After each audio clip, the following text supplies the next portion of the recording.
એક તરફ ગેસની અછત જોવા મળી રહી છે ત્યારે જ સુરતના સચિનમાં ચાલતા ગેરકાયદે ગેસ સિલિન્ડર રિફિલિંગના રેકેટનો પોલીસે પર્દાફાશ કર્યો છે. સચિન પોલીસે લોકોના જીવને જોખમમાં મૂકી ગેરકાયદે રીતે ગેસ રિફિલિંગ કરનારને ઝડપી પાડ્યો હતો.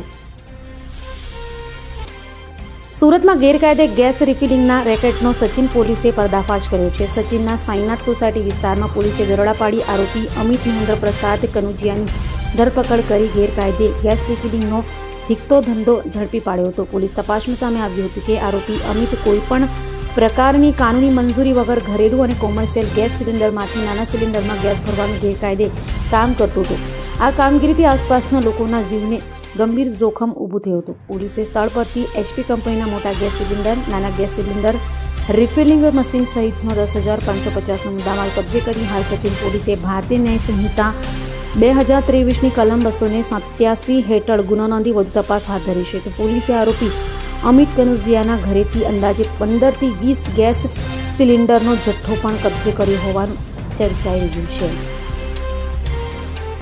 અભય થઈને નિષ્પક્ષતાથી નિરપેક્ષ રીતે વાસ્તવિકતાનો અરીસો રૂપી સચોટ માહિતી લાવતો સત્યની સાથે અભય ટાઈમ્સ.